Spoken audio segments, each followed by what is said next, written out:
नमस्कार, BS TV देख रहे हैं आप। मैं हूं आपके साथ विवेक पांडे। दिन भर की ढेर सारी खबरों के बीच हर किसी की निगाहें होती हैं सियासी हलचलों पर। जब तक देश दुनिया की रंग बिरंगी खबरों के साथ सियासत की खबरें ना मिले, तब तक जानकारी कुछ अधूरी सी रहती है। तो सियासत के बिखरे रंगों को समेटकर हम बात करेंगे कभी बयानों से उपजी आफत की, तो कभी जनता को सरकार से मिलने वाली राहत की, सवालों की, जवाबों की, छिपी सियासी हसरत और चाहतों की, क्योंकि अब बात होगी सियासत की।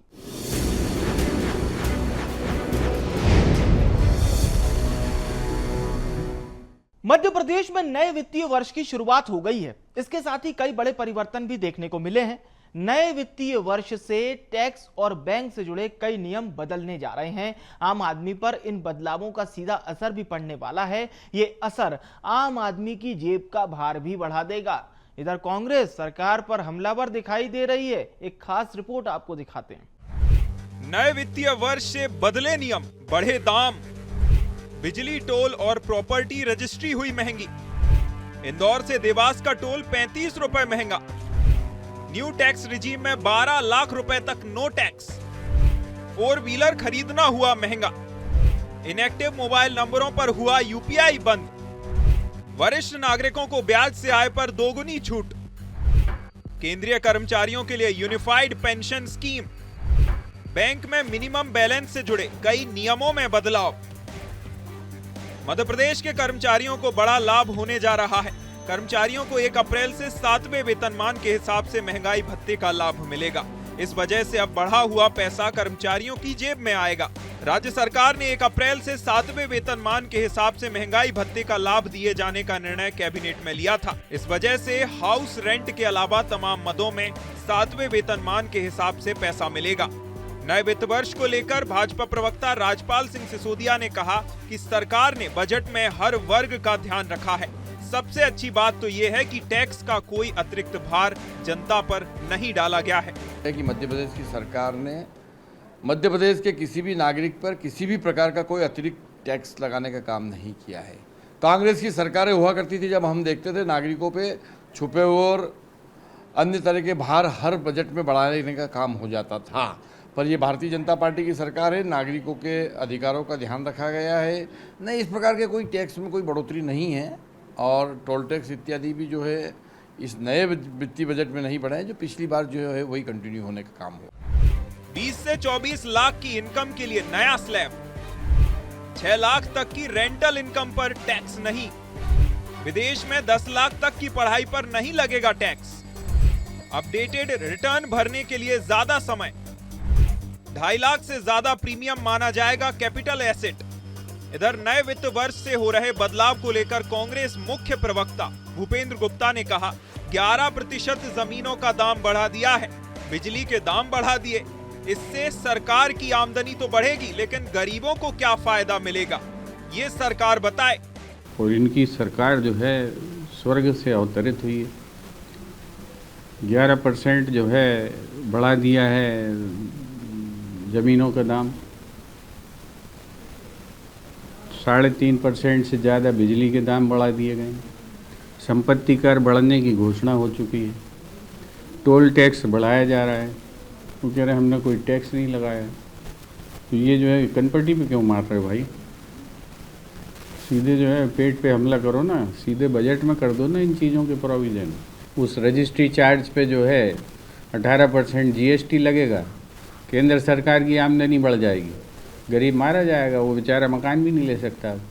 नए वित्त वर्ष में कर्मचारियों का महंगाई भत्ता बढ़ेगा, लेकिन प्रदेश में मकान खरीदना और महंगा हो जाएगा। भोपाल में जमीन की कीमतों में 14% और इंदौर में 30% तक कीमतें बढ़ गई हैं। उधर प्रदेश में रजिस्ट्रियां और स्टाम्प सिर्फ संपदा 2.0 पोर्टल पर पंजीयन और संपत्ति को सर्च करना आसान हो जाएगा। बीएसटीवी के लिए भोपाल से रंजन भगत की रिपोर्ट। 31 मार्च 2026 यानी कि वो दिन जब देश से नक्सलवाद को समाप्त करने का टारगेट रखा गया है। सुरक्षा बलों को लगातार सफलता भी मिल रही है और अब केंद्रीय गृह मंत्री अमित शाह एक बार फिर से छत्तीसगढ़ आ रहे हैं। ऐसे में प्रदेश की सियासत तेज होना लाजमी है। वार पलटवार का दौर जारी है।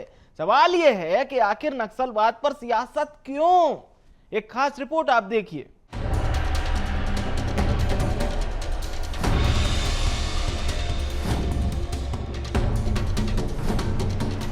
छत्तीसगढ़ में सभी सियासी मुद्दे एक तरफ और नक्सलवाद का मुद्दा एक तरफ।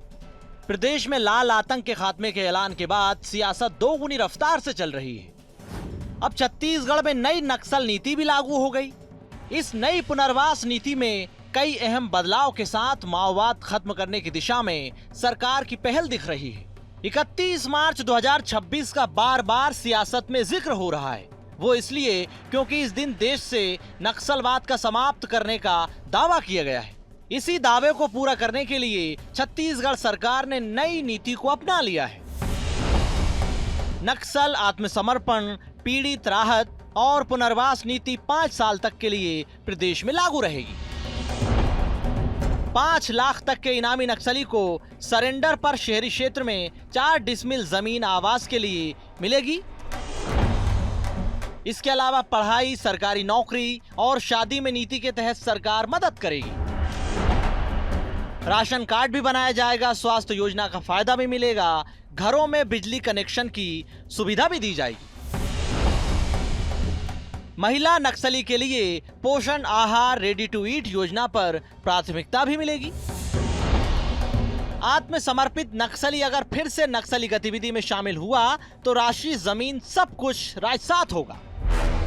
कुल मिलाकर पुनर्वास नीति के जरिए सरकार और शासन ने कदम बढ़ा दिए हैं। अब इस पर सियासत ने भी अपने कदम आगे बढ़ाए हैं। दरअसल केंद्रीय गृह मंत्री अमित शाह का 4 अप्रैल को छत्तीसगढ़ का दौरा है, जिसको लेकर भी राजनीति नक्सलवाद जैसे गंभीर विषय पर लाजमी हो गई है।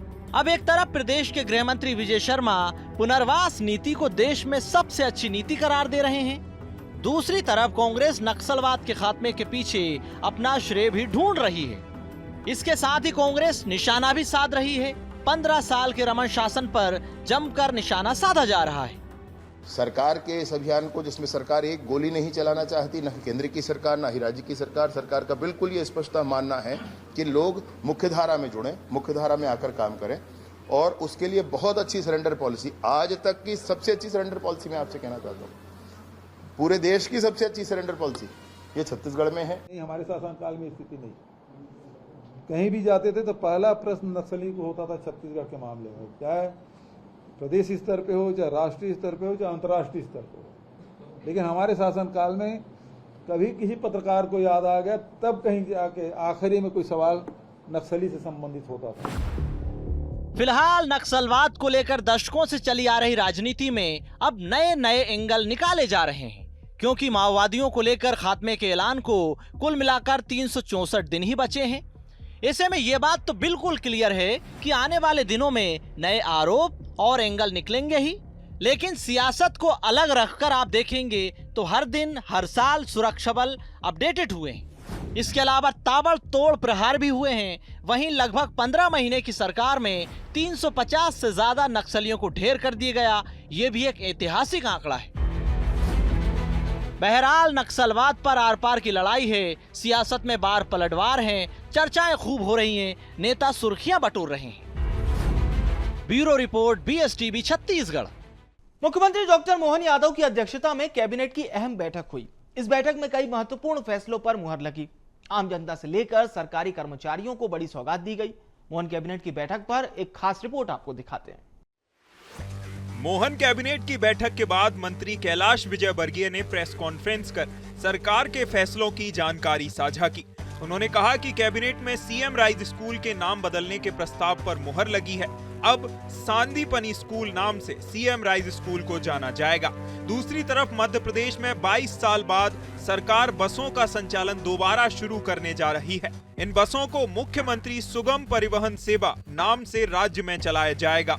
मुख्यमंत्री सुगम परिवहन सेवा के तहत अब सरकार बसें नहीं खरीदेगी, बल्कि पीपीपी मॉडल के तहत प्राइवेट ऑपरेटर से बसें चलवाई जाएंगी।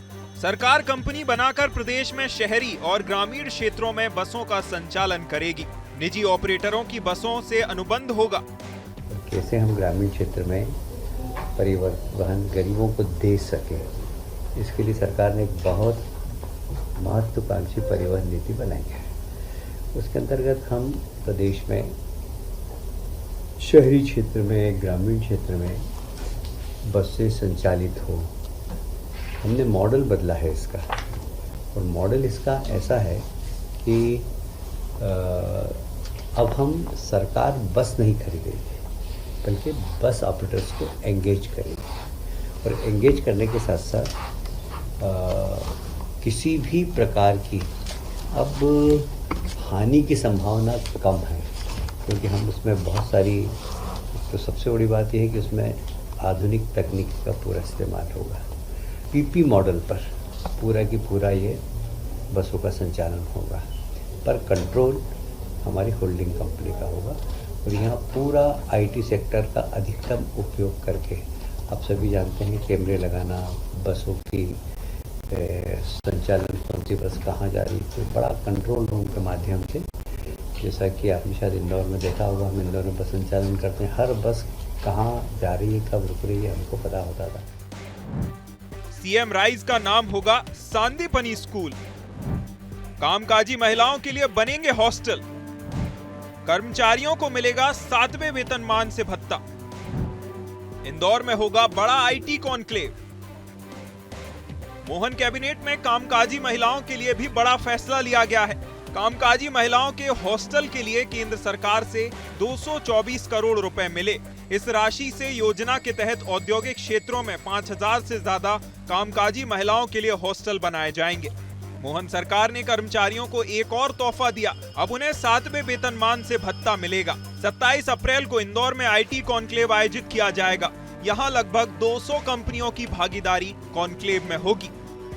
औद्योगिक क्षेत्र में कामकाजी महिलाओं के लिए हॉस्टल्स के लिए 284 करोड़ रुपया हमें केंद्र सरकार की सहायता से मिला है। हम देश के प्रधानमंत्री को धन्यवाद देना चाहते हैं कि जितने भी हमारे औद्योगिक क्षेत्र हैं वहाँ महिलाओं के लिए हॉस्टल निर्माण करने का कार्य अब हम अतिशीघ्र करेंगे। माननीय मुख्यमंत्री जी ने निर्णय लिया है कि इंदौर में सिर्फ आईटी संबंधित एक बड़ी कॉन्क्लेव की जाए, और वह 27 अप्रैल को होने जा रही है। गेहूं उपार्जन किसानों के लिए बहुत हर्ष का विषय है अभी कि गेहूं उपार्जन का काम हमने प्रारंभ कर दिया है, और हमने हमारे घोषणा पत्र में 2700 का भाव दिया था। इस बार हमने 2600 का रेट देकर और गेहूं उपार्जन प्रारंभ कर दिया है।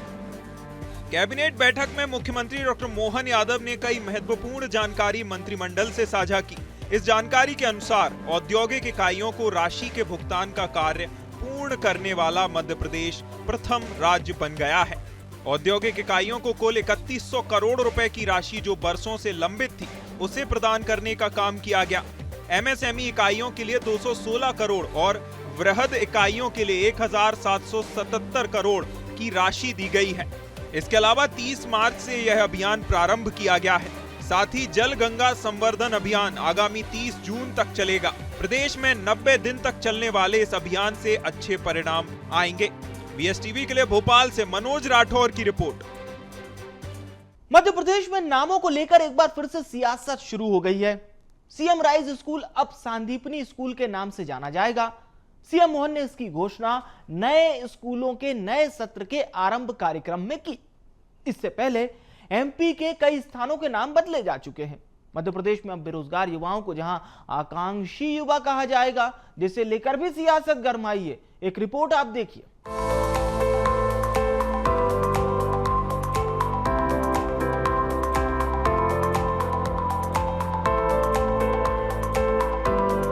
एमपी में नामकरण पर सियासत। सीएम मोहन ने की बड़ी घोषणा। सीएम राइज स्कूल अब होगा सांदीपनी स्कूल। बेरोजगार युवाओं को कहा जाएगा आकांक्षी युवा। कुछ महीने पहले बदले थे 3 पंचायतों के नाम। नाम बदलने पर कांग्रेस का हमला। नाम नहीं, काम बदले सरकार। मध्य प्रदेश में सीएम राइज स्कूल अब महर्षि सांदीपनी स्कूल कहलाएंगे। सीएम राइज स्कूल की शुरुआत जुलाई 2023 में तत्कालीन सीएम शिवराज सिंह चौहान ने की थी। मुख्यमंत्री डॉक्टर मोहन यादव ने कहा, सीएम राइज स्कूल का नाम ऐसा लगता था मानो जैसे अंग्रेजों के जमाने का नाम हो। इसे बदलकर सांदीपनी ऋषि के नाम पर किया गया है। मुख्यमंत्री ने भोपाल में राज्य स्तरीय प्रवेशोत्सव कार्यक्रम में इसकी घोषणा की। सीएम ने इस मौके पर स्कूल चले हम अभियान 2025 का भी शुभारंभ किया। आज अब स्कूल चलो अभियान के माध्यम से मैं आपको शुभकामना दे रहा हूं। तो ये जो सीएम राइज स्कूल है, इनका नाम बदलने की इच्छा है। हमने कहा भगवान कृष्ण ने शिक्षा कहाँ ग्रहण की? सांदीपनि आश्रम में। तो हमारे इन सीएम राइज स्कूल का नाम भी सांदीपनि के नाम पे होना चाहिए कि नहीं होना चाहिए? तो हम सब अपने सांदीपनि महाराज के नाम पर सीएम राइज स्कूल के बजाय सांदीपनि स्कूल के नाम पर उसको प्रदेश भर में जाने जाएंगे। जोरदार अभिनंदन करो। मध्य प्रदेश सरकार ने बेरोजगारों का नाम बदलकर आकांक्षी युवा कर दिया है। पहले सरकार ने सड़कों, स्टेशनों और जिलों के नाम बदले थे, अब बेरोजगारों का नाम बदल दिया गया है। सरकार का कहना है कि इससे युवाओं को बेहतर महसूस होगा। बाकी नाम बदलने वाले अधिकारी ही इस कदम को उठाने की असली वजह बता सकते हैं। स्कूल और बेरोजगारी का नाम बदलने पर कांग्रेस के मुख्य प्रवक्ता ने कहा, सरकार को नाम नहीं काम बदलना चाहिए। स्कूलों की गुणवत्ता को बेहतर बनाने पर सरकार को ध्यान देना चाहिए। कहाँ संदीपनी ऋषि, कहाँ उनकी शिक्षा परंपरा, इतना महान उनका एजुकेशन का सिस्टम कि स्वयं भगवान चले आए उनके आश्रम में शिक्षा लेने के लिए, और कहाँ मध्य प्रदेश की सरकार जिसने 30,000 स्कूल बंद कर दिए। 200 से ज़्यादा जो है सीएम राइज स्कूल बन नहीं पा रहे हैं। 21 लाख से ज़्यादा बच्चे जो है स्कूल छोड़ चुके हैं। अकेला संदीपनी नाम लिख देने से महान हो जाओगे? गुणवत्ता पे ध्यान देना चाहिए सरकार को, उस पर तो ध्यान नहीं दे रही। गरीबों के क्षेत्रों में जो स्कूल हैं उन्हें बंद कर दिया है। अकेला संदीपनी चिपका देंगे तो आप जो है महान ऋषि संदीपनी के बराबर हो जाओगे।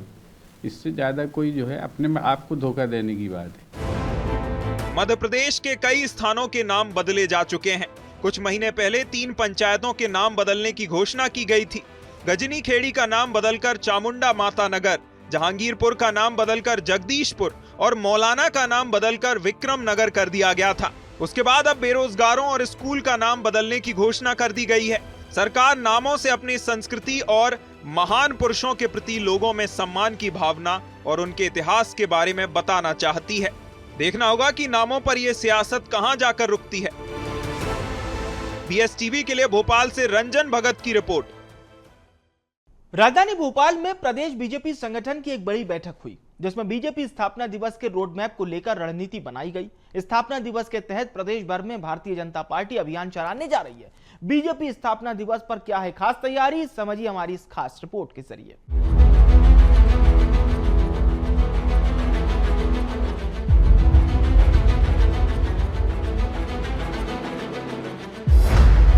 बीजेपी की बड़ी बैठक, स्थापना दिवस की तैयारी। बैठक में स्थापना दिवस का बनाया रोड मैप, संगठन से लेकर सत्ताधारी होंगे शामिल। भाजपा चलाएगी प्रदेश व्यापी अभियान। VD शर्मा ने तय की जिम्मेदारी। प्रदेश बीजेपी मुख्यालय में प्रदेश बीजेपी संगठन के पदाधिकारियों के साथ सभी जिलाध्यक्ष, पूर्व जिलाध्यक्ष, संभाग प्रभारी, जिला प्रभारियों की बड़ी बैठक हुई। यह बैठक करीब 3.5 घंटे तक चली। इस बैठक में संगठनात्मक कार्यक्रम और अभियानों को लेकर चर्चा की गई। बैठक में सीएम डॉक्टर मोहन यादव, राष्ट्रीय सह संगठन महामंत्री शिव प्रकाश, प्रदेश संगठन महामंत्री हितानंद शर्मा, प्रदेश अध्यक्ष VD शर्मा मुख्य रूप से मौजूद रहे।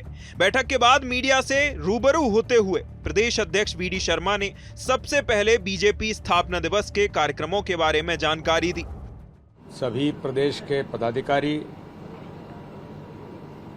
सभी संभाग प्रभारी, जिलों के हमारे नवनिर्वाचित सम्मानीय अध्यक्ष, पूर्व अध्यक्ष और जिलों के प्रभारी, जो हमारी एक प्रदेश स्तर की कोर टोली है, आज उसकी बैठक अभी संपन्न हुई है। इस बैठक में मुख्य तौर पर संगठनात्मक दृष्टि से भारतीय जनता पार्टी आगामी आने वाले समय के जो हमारे कार्यक्रम और अभियान हैं, उन अभियानों के निमित्त विशेष तौर पर भारतीय जनता पार्टी का 6 अप्रैल पार्टी का स्थापना दिवस, ये प्रत्येक बूथ पर कार्यकर्ता योजनाबद्ध तरीके से करेंगे। 6 अप्रैल को बीजेपी स्थापना दिवस पर हर बूथ पर कार्यक्रम होंगे। इस दौरान प्राथमिक सदस्यों के सम्मेलन आयोजित किए जाएंगे, साथ ही हर घर झंडा भी लगाया जाएगा। इसके बाद 8 और 9 अप्रैल को सक्रिय सदस्यों का सम्मेलन होगा। 7 से 12 अप्रैल तक गांव बस्ती चलो अभियान चलेगा। 17 अप्रैल को अंबेडकर जयंती पर व्याख्यान समेत अन्य कई कार्यक्रम आयोजित किए जाएंगे। इस दौरान स्वच्छता अभियान के तहत अंबेडकर की मूर्तियों के साथ उनसे जुड़े हुए स्थानों की भी साफ सफाई की जाएगी। 6 अप्रैल स्थापना दिवस के कार्यक्रम प्राथमिक सदस्य इस नाते से जो हमने मेंबरशिप की थी, उन सदस्यों के सम्मेलन प्रत्येक बूथ लेवल पर 65,014 बूथों पर भारतीय जनता पार्टी मध्य प्रदेश प्राथमिक सदस्यों के सम्मेलन हम लोग करेंगे। 6 अप्रैल को स्थापना दिवस के अवसर पर हर घर पर झंडा, भारतीय जनता पार्टी के सभी कार्यकर्ता, आज मध्य प्रदेश के अंदर जो लगभग 1,75 लाख के करीब हमारी जो मेंबरशिप है, 1 लाख से ऊपर हमारी सक्रिय सदस्यता है, सभी कार्यकर्ता प्रत्येक घर पर 6 अप्रैल को स्थापना दिवस के अवसर पर भारतीय जनता पार्टी का झंडा लगाएंगे। उसके बाद 8 और 9 अप्रैल को भारतीय जनता पार्टी के सभी मंडल स्तर पर जो सक्रिय सदस्य हैं, उन सक्रिय सदस्यों के सम्मेलन भारतीय जनता पार्टी करेगी।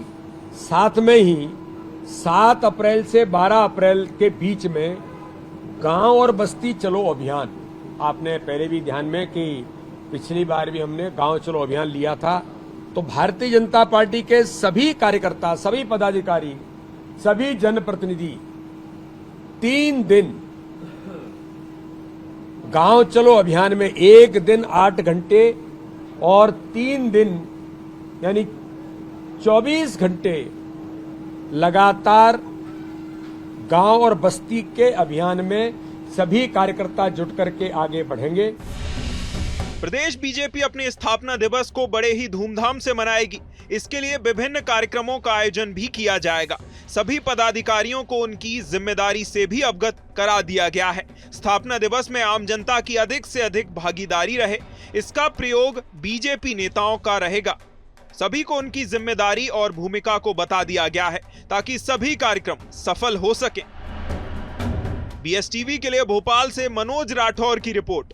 सत्ता से बाहर चल रही कांग्रेस एकजुटता के साथ सत्ताधारी दल भाजपा के मुकाबले के लिए फिर से तैयार हो रही है। इसके लिए प्रदेश कांग्रेस कमेटी के विस्तार के साथ जिला अध्यक्ष भी बदले जा रहे हैं।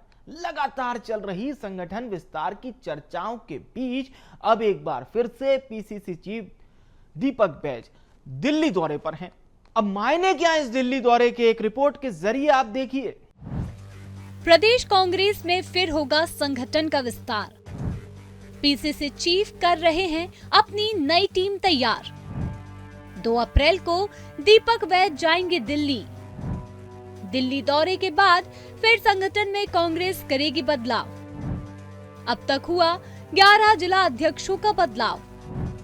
रायपुर, धमतरी, महासमुंद, गरियाबंद, शक्ति, जांजगीर चांपा के अध्यक्षों का होगा बदलाव।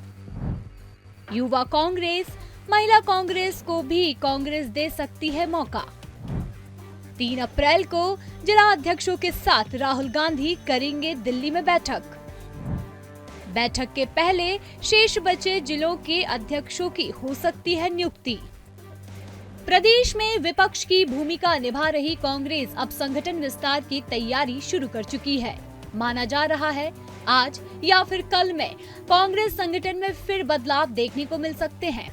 प्रदेश कांग्रेस के शेष पदों पर नियुक्ति की जाएगी। साथ ही महिला कांग्रेस को भी नया नेतृत्व मिलने की सुगबुगाहटें तेज हो चुकी हैं। कांग्रेस के पूर्व पीसीसी चीफ का ये कहना है कि जल्द ही आगे संगठन में बदलाव होंगे। हाल ही में बदलाव हुए भी 11 जिला अध्यक्षों को बदला गया है। प्रदेश कांग्रेस कमेटी ने जो भी प्रस्ताव दिए हैं उसमें बदलाव जो हुए हैं 11 जिलों में, और आगे भी उम्मीद है कि हो सकता है कुछ जिलों में और परिवर्तन हो। और रही बात प्रदेश कांग्रेस कमेटी के भी गठन की बातें, तो ये हाईकमान पर निर्भर करता है कब उनके द्वारा किया जाएगा। वही संगठन में महिलाओं और युवाओं को जगह देने के लिए कांग्रेस के संचार विभाग अध्यक्ष सुशील आनंद शुक्ला ने कहा कि निश्चित रूप से संगठन विस्तार की जब चर्चा होती है तो नए युवा चेहरों को जरूर शामिल किया जाता है। उसके साथ ही महिलाओं को भी बराबर का मौका कांग्रेस पार्टी देती है। कांग्रेस पार्टी लोकतांत्रिक तरीके से अपने संगठन में चुनाव कराती है। जब भी संगठन का विस्तार होता है तो पार्टी में काम करने वालों को अवसर मिलता है। यदि कोई व्यक्ति युवक कांग्रेस में काम कर रहा है, युवक कांग्रेस की आयु पूरा कर ले, निश्चित तौर पर फिर उसके बाद उसे कांग्रेस में, बड़ी कांग्रेस में, जिला कांग्रेस से लेकर प्रदेश कांग्रेस तक जैसे जहाँ पर जिनकी क्षमता होती है उस हिसाब से उसका उपयोग किया जाता है। जहाँ तक NSUI का सवाल है, निश्चित तौर पर NSUI वाले जब NSUI छात्र की सीमा पार कर लेते हैं तो युवक कांग्रेस में काम करते हैं। और महिला कांग्रेस की बहनों को भी प्रदेश कांग्रेस में, जिला कांग्रेस में बराबर स्थान देते हैं। कांग्रेस पार्टी बहुत ही लोकतांत्रिक तरीके से अपने कार्यकर्ताओं का उपयोग करती है। अब माना जा रहा है कि जल्द ही शेष जिलों को नया कांग्रेस अध्यक्ष मिल जाएगा। संगठन विस्तार की चर्चा कांग्रेस पार्टी कर रही है, पर कितना इस बदलाव का असर देखने को मिलता है और आज या फिर कल में कांग्रेस पार्टी संगठन के शेष पदों पर कितना बदलाव कर पाती है, ये तो देखने वाली बात होगी। रायपुर से संवाददाता करिश्मा सोनी की खास रिपोर्ट। तो फिलहाल के लिए हमारे इस खास कार्यक्रम बात सियासत की में इतना ही। देश दुनिया की खबरों से जुड़े रहने के लिए देखते रहिए BS TV। नमस्कार।